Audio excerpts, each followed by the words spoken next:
All right, and welcome to episode 2 of the Drive to Draw podcast. Once again, joined in the studio with Phil.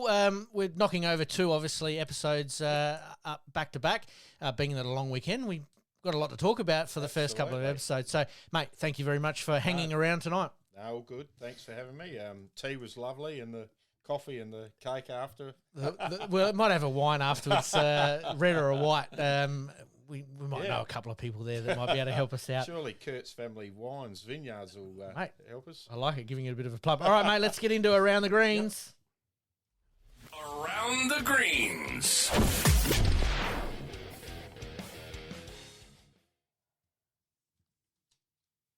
All right, and like episode 1, we want to have a bit of a chat and once again, thanking Brad and Liv for putting together the SA Bowls tipping competition. It's provided us with a bit of content there for some teams. And Premier League, let's mix it up. We'll go Division 1. Let's talk about Marion, mate. Marion, there we go. We've got pretty solid side there, haven't we? Not much. I know the Deeds are gone. Yes. You probably got it in front of you there, Pete. Yep. You tell me who else is left there. Well, not too many losses, but a couple of gains as far as it looks like Ashley Close might be playing a little bit more this year. Yep. So the Hurricanes are around the mark. Kenny Holtham, obviously, a stalwart there. Tonks. And Tonks, exactly right. So Lyndon Keane. Yeah. So some quality players there. They're obviously going to be a little bit disappointed that they didn't quite get the job done last year. From our report here that they went down and by basically the last bowl, last shot in a prelim final. So they'll be itching to go right. Hawthorn played against them in a trial game a couple of weeks ago, and it was nip and tuck there for a little while there, but I reckon we might have just got the chocolates right at the end. Okay. So, but we were missing a couple of players as well, and I think they were missing a couple. So hard to go on pre-season form, and actually the Greens at Marion were running pretty well, and it wasn't massively windy for the first time ever. It's called the Hurricanes. Exactly right. Where do you see them sort of fitting in? Top 2. They'll be top 2. With that sort of, they bat down pretty well, don't they? Right down the order. And with minimal losses, They should be around the mark. Some other teams we'll talk about as far as that top 4 side or top 4 goes. Early preseason predictions. As we report, obviously, week after week with some results, it might change our predictions, but it's always fun doing it nice and early. Mate, let's talk at Tranmere. Obviously, Tranmere in Division 1 there. Generally a club that's around the mark in some way, shape or form. Diesel Feddersen obviously providing a little bit of a report there. They'll go all right. So you hit me with the... not too many ins and not too many outs. I think that's probably been the pretty stable. Stable, yeah. Yep. Probably one of the older clubs, aren't they? Like age-wise. Yes. Solid bowlers, as you said, Diesel Feddersen and Peter Marshall. And yes. These guys, they're just so bloody consistent, aren't they? And Barry Robberin, obviously, is always around the mark. Yeah. He loves his bowls. And so Marion should be okay. Like we talked about with Woodville, home ground advantage might actually come into play for them. Tranmere always does. Yeah, I think it does. I don't, as I said earlier on, I don't mind it there, but a lot of people find it a bit of a advantage for them. Yeah, but, absolutely. So should be very, very interesting to see how they go there. Let's move on to Toorak Burnside, mate. You're at Walkerville this year. You're sort of half sharing the club with them at various stages throughout the season. Yep. And you mentioned obviously off air there that you played a bit of a trial game, or the club played a trial game. Yeah, I didn't play in it, but it was out. But I think we just knocked them off, but in the end. But I'm not too sure ins and outs. It looks like you got the old Feasties and Guy Uren and those sort of guys. I mean, they're all good bowlers. So Millsy. Yep. And Milesy. Yep. Gary Miles. Yep. Talking about Millsy before. Yes, we were. Yeah, Milesy. I mean, they're all solid bowlers, so they're going to be around the mark. They'll be nearly top 4 or 5 around that mark, I reckon. Yep. So, I think for them, holding that colour, they did come up, obviously, after dropping down a couple of years ago. They look to consolidate. So I think you're about right. Sort of mid-table there and is about right. And always great greens. Mate, I might have to come have a roll with you out there. Practice one night with the greens out there when Walkerville move over there as part of the club development happening at Walkerville over there. Should be Beautiful that'd be facility. good. Yeah, it should be absolutely. good. All right, let's move on to Premier League. Let's talk Lockleys, mate. Lockleys, lot of losses. Big losses. Pete, you want to name some of those? Well, Gabe is one. You've talked about the Yes. Deeds. You've probably got Anthony Moffat. Coulter's. Anthony was at Brighton, but Yep. Coulter's as well. So Yep.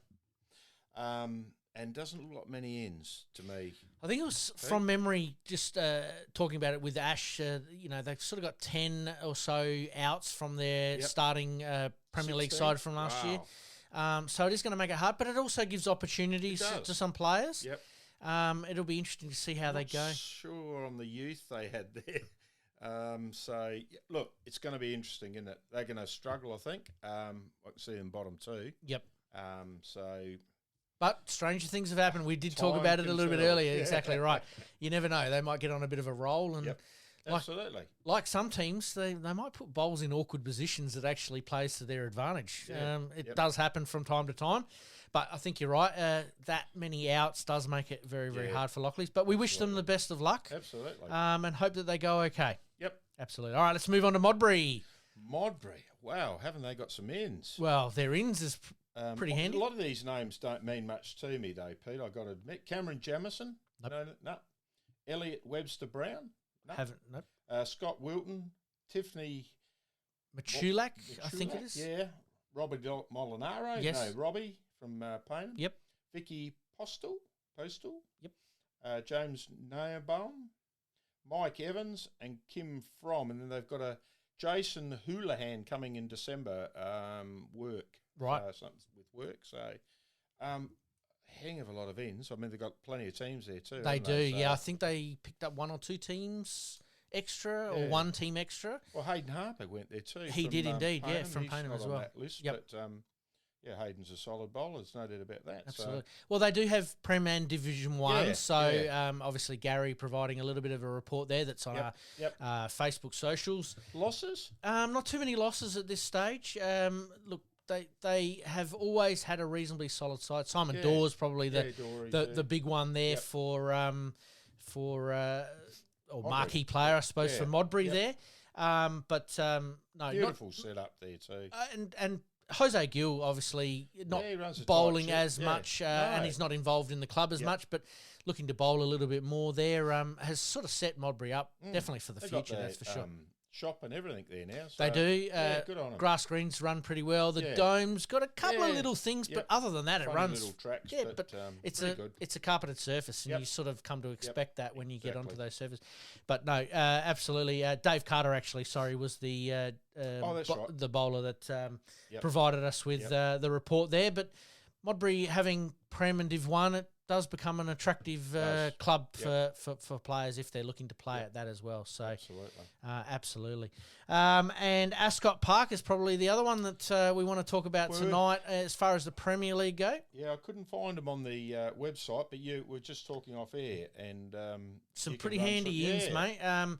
Obviously, Mitch got a little bit injured there. Mitch Percy, that is, got injured about halfway through the season, which did make it hard. I was speaking with the Dentons there. Yep. I think it was around about the state finals time. I did a little bit of commentary there. Oh, They yeah. sort of said that they had a bit unlucky with a couple of games, going down by a couple of shots, and Yep. then towards the back end of the season, they sort of got their ship in order, so to speak. Picked up some wins, and then only just missed out on the finals did. by a very, very small margin in the end. Yeah, Mitch, very handy bowler. Oh, and then bowled with him at Paynham for many years, and then off he went to Ascot, which is fair enough. And Yep. yeah, I mean they're going to be very handy. So do we go through the ins? Seamus Curtin, I think, came Yeah, over New from Zealand. New Zealand, Yep. so pretty handy there. Back end, I would assume back end play. I think made a quarter final or a semi final at the Australian Open Oh, okay. back in June. So has certainly got the runs on the board there as far as that goes. So really looking forward to seeing them. A couple of, I suppose, fringe players that Yep. will probably come in at the front end. I think they're pretty reasonably at the back Yeah. end at the moment. You got Sammy Dietrich and Tony Trelaw, and yeah, you got Denton boys. And Yep. So a couple of the old stalwarts. So they'll be looking to bounce back, obviously, from last They'll be year. looking at top four, Speaking to wouldn't Mark and Sammy, they were they were disappointed that they didn't get a crack at it. So they'll be looking forward to that top four. And a bit like Hawthorn, they've recruited pretty well. And Adelaide, we'll talk about Adelaide as we go along there. They've recruited pretty well there as well. So they're probably, for me, they're probably in the top four at this stage. But I think so. stranger things have happened. I'll agree with you there. Yeah, absolutely. All right.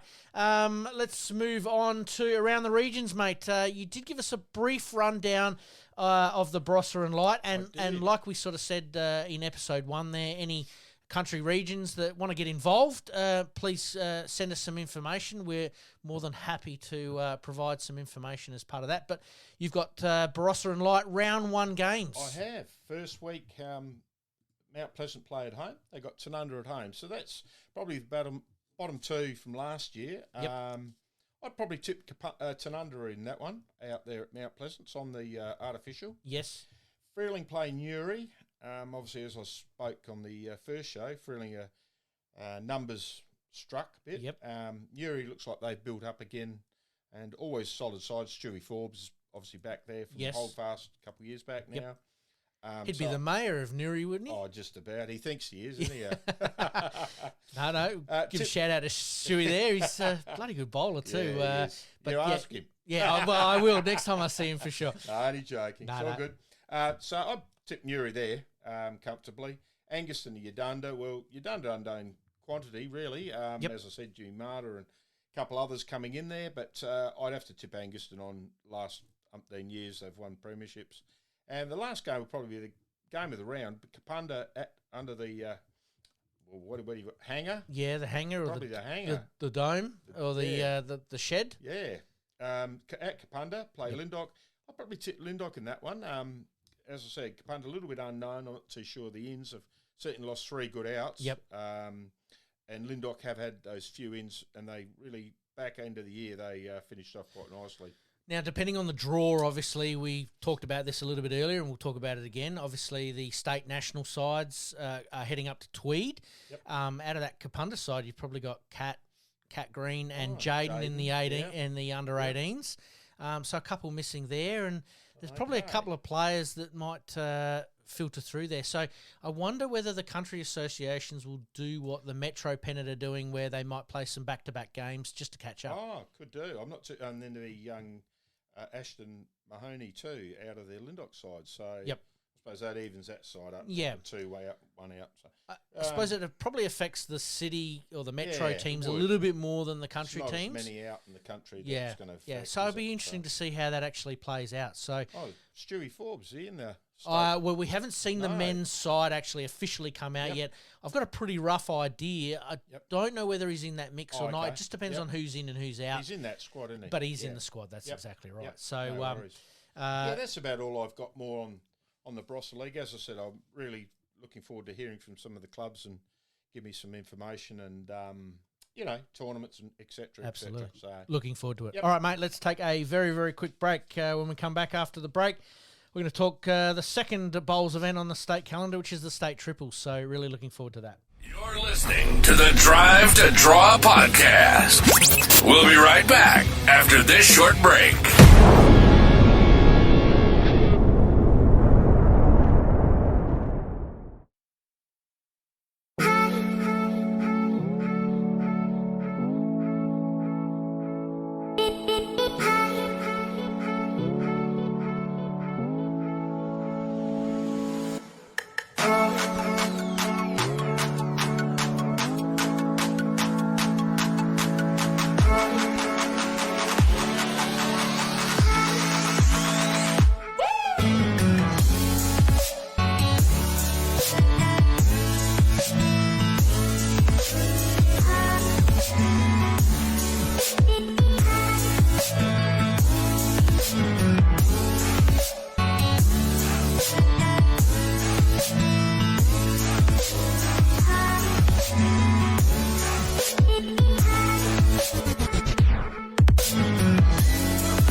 welcome back. We're going to talk some state events, Phil.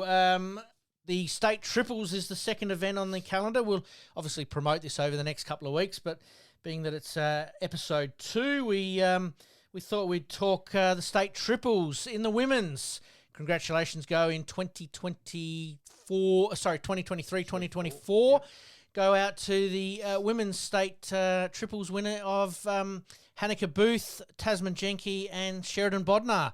A couple of young guns in there and all in the state squad as well. There you go. Hanneke? She might have been in the squad, but not actually maybe she might be over double check that anyway. Yeah. He has been a state bowler. Yeah. So, no, good on him. Yeah, absolutely.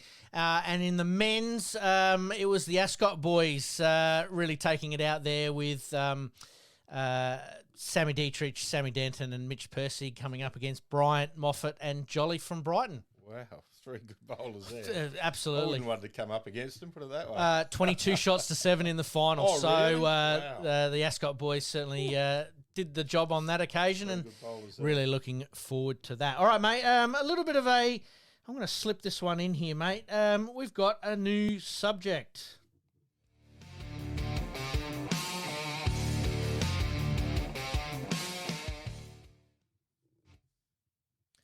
Sure Right, to we be a got hot cracking shots. final. Absolutely. Both players of brilliant nature of the bowls played for quite some time, so no doubt we're in for a very good stream.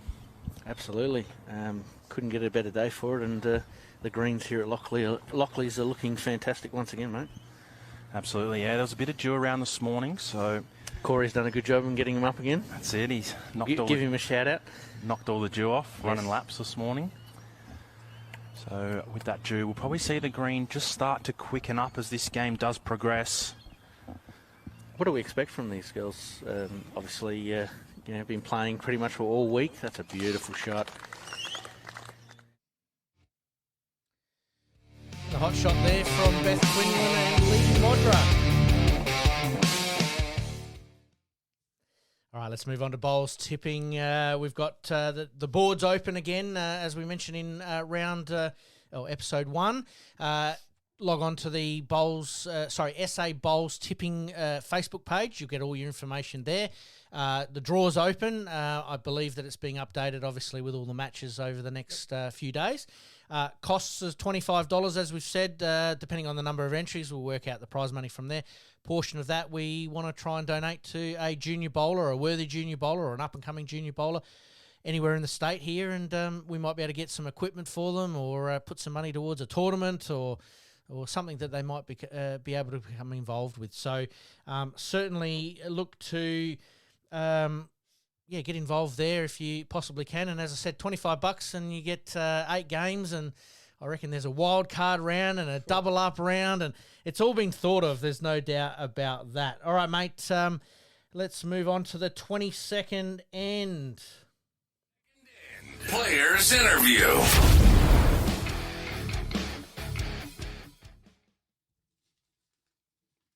All right, as we promoted a little bit last episode, episode 3, which will be our week number 1 as far as bowls go. Yep. Nathan Black from the Adelaide Bowling Club will be our special guest. Really looking forward to having a good chat with Blackie there, and I know his thoughts on promoting bowls not only in South Australia. He's trying to get games live streamed and get players from around the state obviously playing on a marquee game on a Friday night, and he's fully invested in doing that. And we want to talk about his career a little bit. It's flourishing at the moment, and he's going to be playing in BPL 20 there for the Sydney Lions. That's right. He got picked up there, didn't he? Absolutely. All right, mate. Let's move on to extra ends. We're flying through it tonight.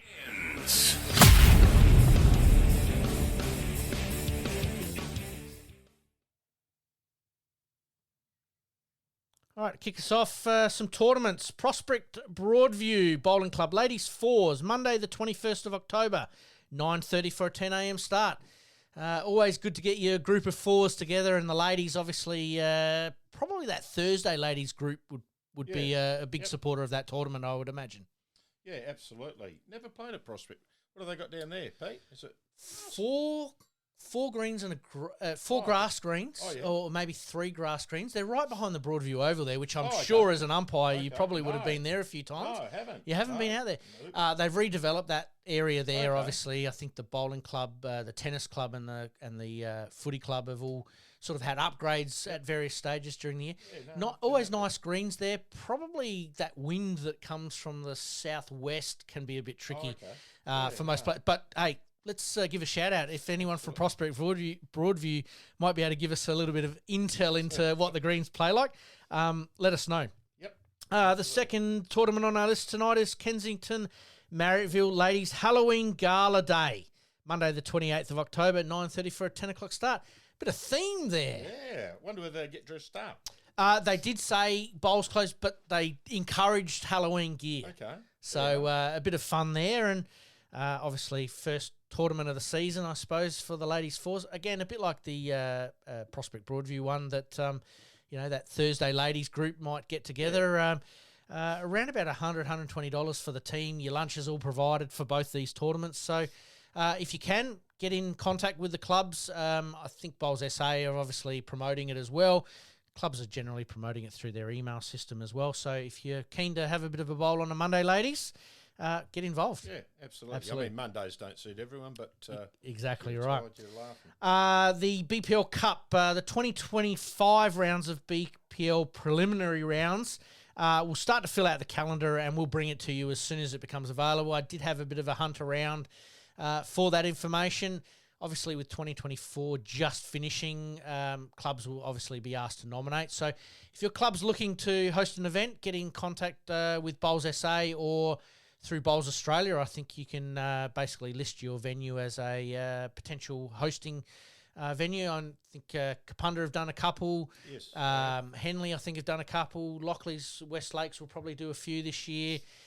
So there's big opportunity there to host an event, so get involved. Absolutely.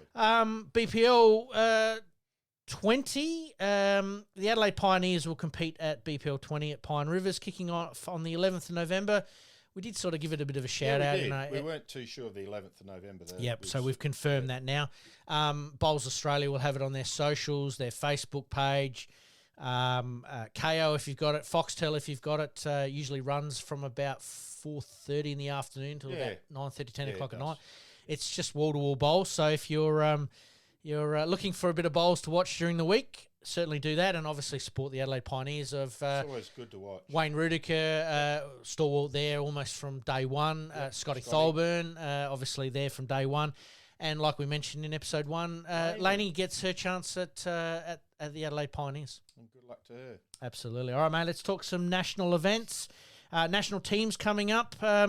This time we're going to talk about the over 60s men's and women's. We'll start off with the men's. Rob Flavel, Ashley Halls, Ray Deanett, and Daryl Steinwaddle. Yep. Pretty handy Handy rink there. bowlers, yep. Cole Watkins makes his debut from Hawthorn. Obviously, wished him the best of luck today. Don Bennett, Gary Meekums, and Gary Smith. Very handy bowlers there. You'd probably know Gary Smith there from Laura. Yep. And then you've got Bob Scott, played against Bob actually in the indoor qualifying a couple of years ago, and he ended up winning it and going through to the Australian indoor qualifier. So very, very good bowler there. Tony Treloar, Cole Harvey, bowled very well yesterday actually there, and Peter Gaglia. Gaglia. Yep. And the team manager there is Peter Mueller there from Naracoorte. So some quality players there, mate. What are your thoughts on that specific team? Very solid side. Couldn't get into it. Yeah, mate. I've done the trials. You did the trials, nah, not good enough for that. But very handy bowlers there. Really looking forward to maybe catching up with a few of those guys once they come back. Yeah. Not only about the experience there, but obviously the opportunity to play state representative bowls, and hopefully they go all right. So really looking forward to touching base there. All right, let's talk about the over 60s women's. Gail Steinwaddle. Yep. Jackie Field. Yep. Chris Tholburn and Beth Quinlan. Pretty solid four there, I would certainly say. We've got Raylene Hetterman. I think she was at Valley View, Oh, okay. and now at Modbury. So made the move there. I think she plays mixed with Hayden Harper. So okay. and they played for a couple.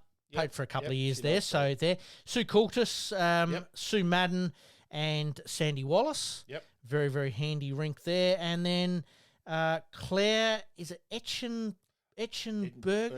Edinburgh. Again, apologies for pronunciations there. Vicky Arbin, Sue Hutchins, and Kerry Trelaw from Berry with Joan Prosser, the manager there. So pretty solid group of ladies there that will go all right, I reckon. All play at pretty high level down here in town. So and some good country bowlers, obviously Kerry Trelaw from Berry, and I reckon Sue was playing Thursdays at Hawthorn, but now back at Harndorf. I'm not sure whether she's going to play some games down here on Thursday, but it's pretty solid, those over 60s, both in the men's and the women's. Really looking forward to, again, touching base with them, and fingers crossed a few results go our way. And nice. I think that's a bit of a hashtag going on through Bowls SA, hashtag the Reds. I think that's maybe a bit of a nickname that they've picked up, so hey, best of luck to them there. Absolutely. Let's talk the national scene. We're going to touch base on some pretty famous players here, and one of them is Aaron Sheriff announces his international retirement after 17 years at the international level. Had enough, or? I think family. He's now moved, I think, from Helensvale to Broadbeach, so there's a little bit more going on there. I think, he's played at such a high level for so long. I think now's the time that he wants to sort of sit back and enjoy it. Wouldn't it? It is. And that next wave of players coming through, I mean, we talk about Blackie. Yeah, that's right. Tyson Wilson's in that sort of mix as well. And the state players that are through New South Wales and Queensland pushing through not only gives them opportunity, but I think that, What sort of age would he be? I reckon Aaron would be, just off the top of my head, would probably be in his mid to late 30s, going into his 40s a little bit. Exactly. And there you go. Talking about Aaron, I mean, that final of the Australian Open where he bowled that basically resting toucher to win the game was one of the best bowls that you could ever see. We'd love to get some footage on here as a hot shot. Maybe I'm doing a bit of work behind the scenes with Bowls Australia to allow us to show some of that content. Some of the Bowls SA content that we've got, we've done all the right things there. We thank them, obviously, for providing that information to us and letting us have a hot shot here and a hot shot there and maybe an interview here and an interview there. So really looking forward to that as well. All right, mate, let's finish off with a couple of big questions or general questions are going around the bowls scene. Bowls SA announces that there is a $0 affiliation fee for all under 18 bowlers. Mate, that's a great initiative. It is. Trying to promote youth, aren't they? Well, it's a sport that people think that is an older person sport. I'm not old enough to play bowls, and I started a new job and I'm talking to the guys like, I'm playing bowls. And they're like, isn't that an old man sport? I mean, I'm getting older, but they look at it as an older person sport. But really, when you look at it, it is becoming younger and younger and younger. And zero affiliation fee for an under 18 bowler, I think is a great initiative. So, absolutely. Big tick there goes to Bowls SA. There's a few times where you scratch your head and go, maybe. Cross, but on this occasion, we give them a big, big tick. So, really, really happy with that. And just to finish us off, mate, Pink Round, November 4 to 9. Bowls SA are partnering with the Breast Cancer Network Association. Another good cause.